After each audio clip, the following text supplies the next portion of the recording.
Hello everyone and welcome back to my channel, BethChatsBooks. Now today's video is going to be my end of summer wrap up. I apologise for the background at the moment. I was originally going to do this video in the conservatory, but I've only just got back to Preston a few days ago and everything's hectic. I'm still unpacking and getting back into the groove of things. So I'm filming in a different area of my bedroom. I'm kind of near the window, so that's why the quality with the light coming in isn't that good, but I thought this is the only time at the moment where I've got a bit of free time to film, as it's quite busy at the moment, so I thought I'd film this for you guys now. So I've got 10 books to talk to you about today.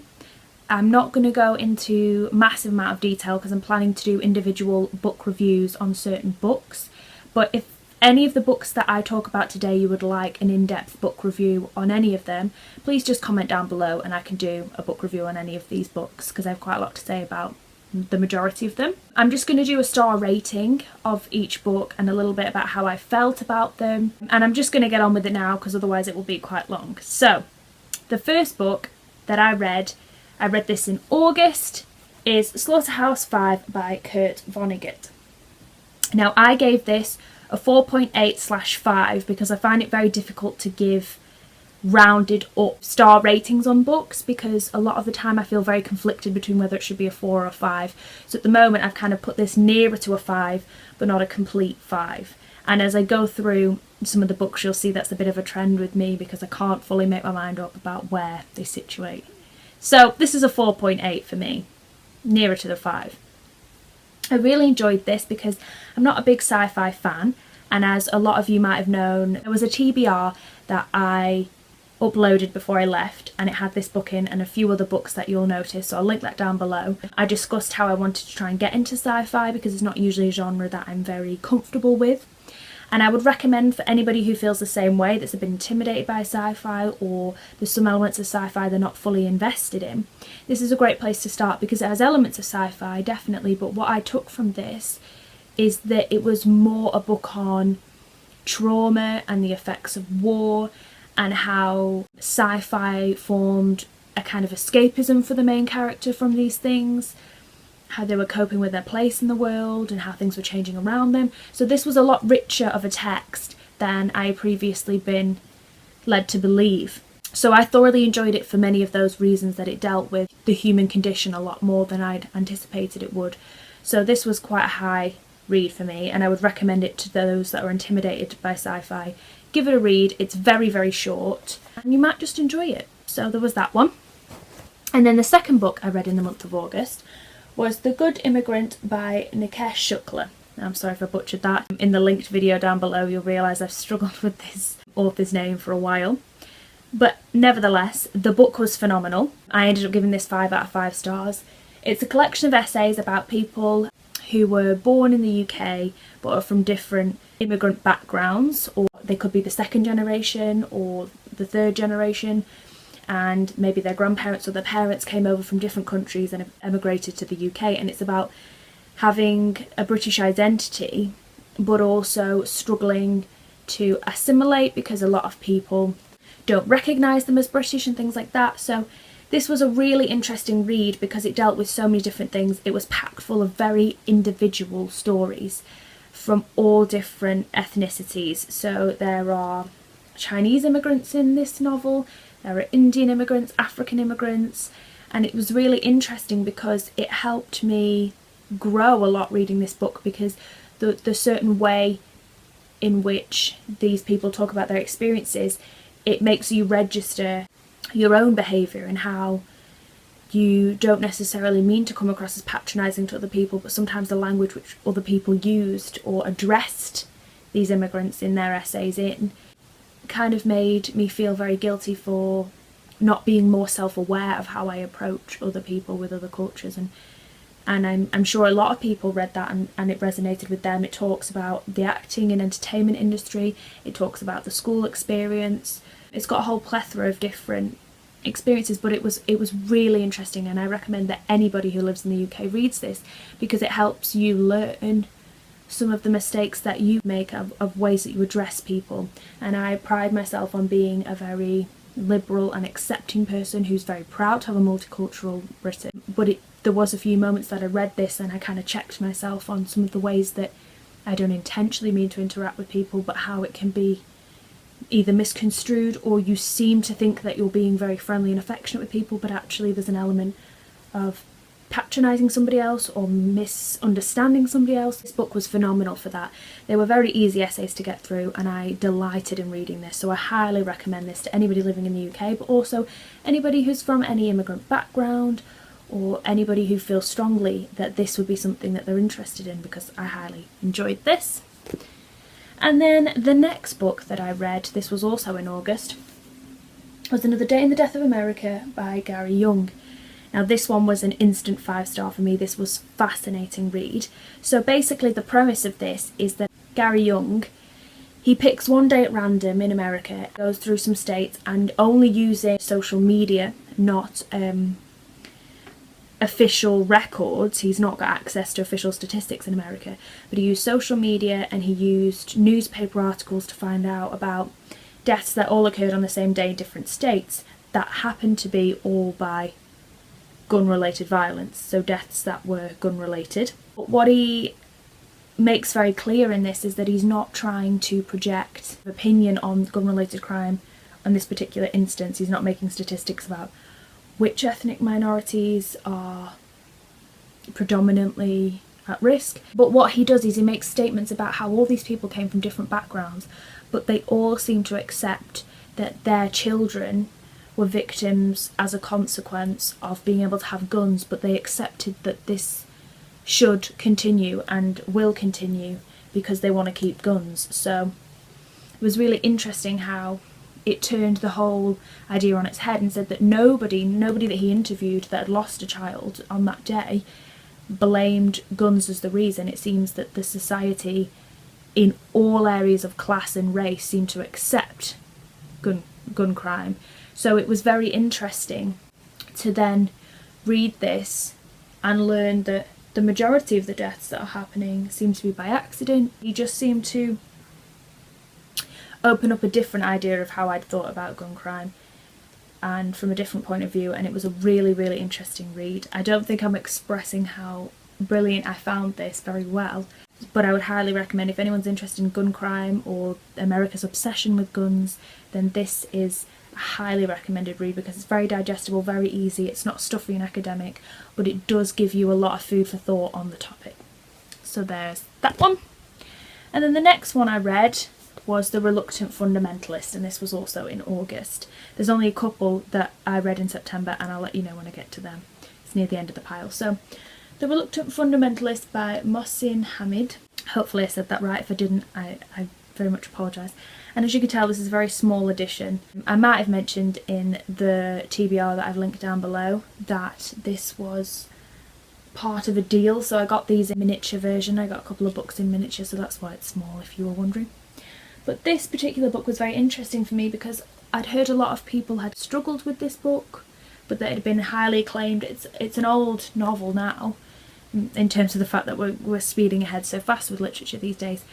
But I was really taken aback by this one because I wasn't expecting a lot. When I read the first couple of chapters, I didn't really know what was going to happen. What I really enjoyed about this book is that it has a very ambiguous ending, that it was a fascinating look at the relationship between India and the Western Dream in America and the influence, and his story and his message. It's one of those books that you kind of want to go into blind and not know too much about, but I gave this 4.8. I highly enjoyed this.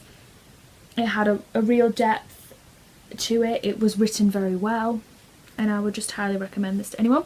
And then the next book that I read in August was Dear Amy by Helen Callaghan.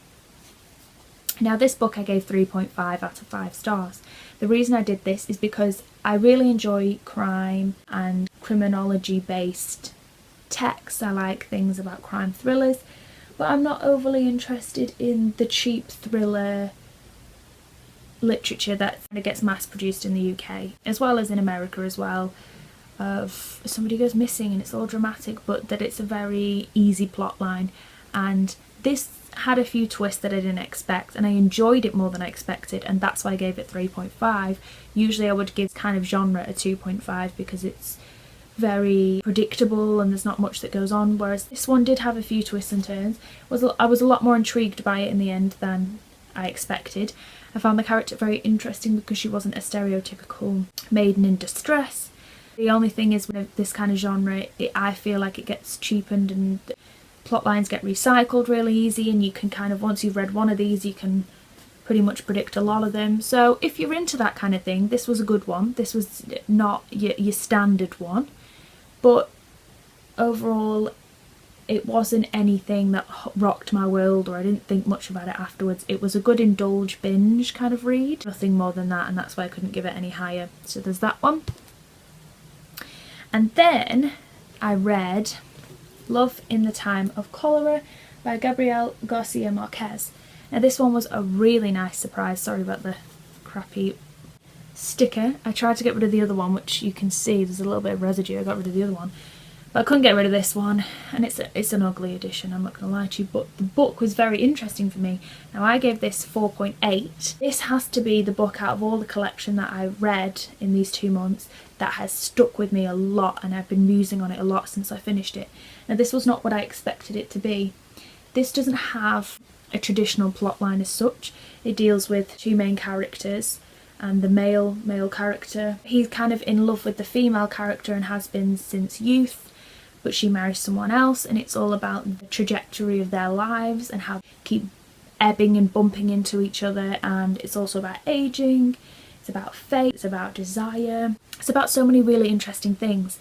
And it doesn't have the conventional plotline, so it has a lot of the development of these things in a nice, comforting way. You got time to invest in the characters, and this was a really refreshing and interesting take on a story. The whole premise really is just the characters, it's just their development, and it doesn't lead to a definitive ending. Now this does have a form of an ending, but the ending was irrelevant because I felt like I had had my time with these characters and really got to know them, which was, to me, the most that I took away from this book. So if any of that sounds interesting to you, then this will be a book for you.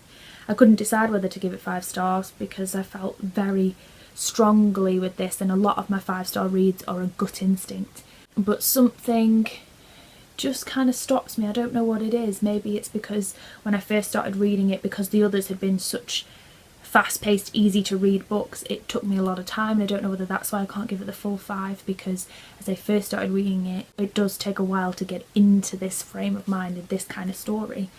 But I thoroughly enjoyed that. So there's this one. And then I don't have the book to hand, but I'm hoping to put some kind of picture here, is Eleanor and Park by Rainbow Rowell. Now I gave this 3 out of 5 stars.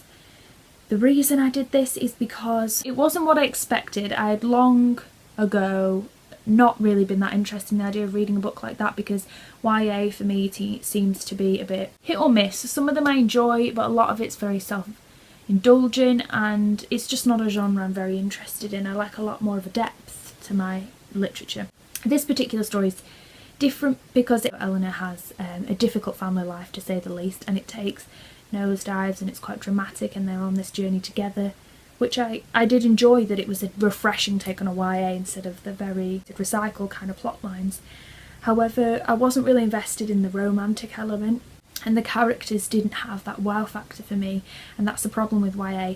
I really love books that have character development, that I really get into the psyche of characters, even if they're problematic or they are damaged characters. I like to get to know them and unearth a character, you know, I like to dissect a character. And the problem with YA is you only usually get characters in a superficial manner. So the plot was very good for a YA, however, I just didn't invest in the characters really. But if you're interested in YA, if you're interested in a different take on YA, because this particular book doesn't have all the floaty fluffy elements, it does have some of that. That's not the whole point of the book. What I really enjoyed with the book is that the main characters, so Park wasn't a conventional sickly sweet white boy, and also Eleanor wasn't a conventional pretty girl, so that was also something that I enjoyed. And if you like the sound of any of that, I would recommend it to YA fans. However, I'm not a YA fan, so I didn't fully enjoy that book, unfortunately. And then The next book I read was in September. So when my boyfriend flew out, he very kindly gave me a copy of The Power by Naomi Alderton. And I was really excited to read this because it won the Bailey's Prize this year. However, overall, the overwhelming and honest response I get from reading this, and when I finished it, was disappointment, unfortunately. I only gave The Power 2 out of 5 stars, which is shocking, I know, because so many people love it. But I had a few serious niggles with this book. One, I really enjoyed the premise and the idea of this kind of juxtaposition of women having power over men instead of the conventional way round. However, I feel like this was really poor use of a good idea. I really enjoyed the idea, but the execution I felt was terrible on this. It seemed to literally be the same kind of plotline as men having power. So these women abuse it, they rape men in it, they're power hungry. Many of the characters in this book I didn't invest in or care about. It was all just very ridiculous. I was really surprised to find out that so many people have backed this. Margaret Atwood was a huge fan of this book. The idea is very feminist, and I can see that this has been heavily influenced by The Handmaid's Tale. At the end, she tries to do a really similar thing to Atwood. I thought the actual premise was good, but it wasn't executed in a very good way. And I know people really like this, so I would love to know your opinions on this. I would also love if anybody who didn't enjoy it would comment down below about why you didn't enjoy it, because it's got so much hype and I'm really disappointed because I really wanted to like it, but I just didn't. And I know that there were some really strong contenders for the Baileys this year, so it's kind of disappointing now that I've read this, that this ended up being the winner, unfortunately. But that's how I feel about it. But nonetheless, I had a better bit of a pick up with this next book. So I read Brave New World by Aldous Huxley. Yeah, pronouncing that right, hopefully. And I gave this 5 out of 5 stars. This was phenomenal. I did not expect to enjoy this so much, because this one is the one that's always sold to you as the heavy sci-fi one. However, it is very heavy sci-fi, I'm not going to lie in that respect, because it's all about breeding people. Machines are in charge of breeding people to be different hierarchies and things like that. And it sounds quite intimidating, but this was very interesting because it dealt with a lot of questions about civilization, and is progression making us more civilized or less civilized, and what is it to be human, and the aim in this world is just to be happy and content, but not to seek more, not to learn. And it's really interesting because there becomes somebody from an other world that gets mixed into this world, and it kind of throws your perception of what it is to be civilized and modern on its head. Are we really modern? Are we going in a modern way, or are we missing the point, you know? And that's what that book raises some questions on. I'm butchering what I want to say because it was so phenomenal about all these ideas about humanity and ethics, and that's what I took from this. That's what I loved more, and it didn't come across as a heavy sci-fi. It came across as a question on where we're going as a society. This was written in the 1930s. He kind of predicts the idea of contraceptives, and now we're in this really scary age where technology is advancing so fast. We're working on the idea of artificial wombs and things like that, and we have IVF treatments, which obviously wasn't the case then. He's predicted a lot of unnerving things, so it's really interesting this day and age to read this and to question, are we going in the right direction, or are we losing some of our humanity by doing this? So it's a phenomenal book. I'd highly recommend this. Again, it's like Slaughterhouse 5. This is a great place to start. It deals with the characters more than the setting. Don't be intimidated by the fact that it seems very sci-fi-esque. It isn't written like a stereotypical sci-fi for me. I could really engage in this, and I'm not usually a sci-fi or a dystopian lover. So I would highly recommend this one. And then the last book that I read in September was The Sellout by Paul Beatty. Now, I recently finished reading this. I finished this yesterday or the day before, and I'm just very frustrated with this particular read. So I gave this 2.5/3 out of 5 stars. Now, this won the Man Booker Prize, and it's the first piece of American literature to ever win the Man Booker Prize, and it's written in a very intelligent and intuitive way, and I applaud him on that. However, I feel very confused and frustrated by what the whole point and premise of this book really was. Now, it's very topical, and it deals with present day America and how there seems to be a hypocrisy between progression in America and then the way that race is dealt with. He describes often in this book as it's a post-civil rights, post-racial world now in America, and how that whole statement is incorrect. But then the main protagonist in this, Bon, is a black man, and he ends up with a slave, another black man as a slave, and then ends up in the Supreme Court charged with slavery. And it's a very confusing premise, because the literal last 2 pages of this book, I started to see a vulnerability from this author, and I really started to feel some of the main points that he wanted to address in a clearer way, but the rest of the book was a kind of chore and very difficult to get through. It's littered with a lot of American references and African American references that I just simply couldn't understand, so I couldn't get a lot of his satirical humour. It's very littered with bitterness, this book. However, it's confusing what his statement is, because it seems that he ridicules the idea of very past figures like Martin Luther King and this concept of having equality. So he tries to enforce in this novel segregation again, because he says he's almost implying that's a better situation for the black people than the current situation. So it's very confusing. I found it very confusing to understand what the clear point and what he's making about the current situation in America. Now, I'm not an unintelligent person, but this was very difficult to get through. It wasn't enjoyable at all as a reading experience, and I did feel thoroughly confused about what the main concept was. I would love to do a bit of research and find out, but a lot of this book seemed contradictory to itself a lot of the time while I was reading it, and I would be fascinated to know by anyone who's read it if you could clarify some of this for me. The way it's written highly deserves to be of acclaim for a book award. However, I didn't connect with it enough for it to be one of those books that I would have given an award to.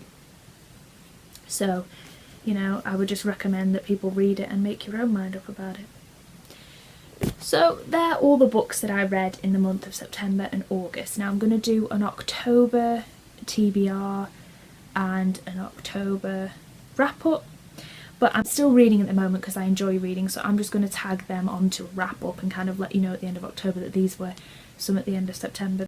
But that was all for now. If any of those books you want to have a conversation with me about, or you want me to do a book review, just leave a comment in the comment section down below.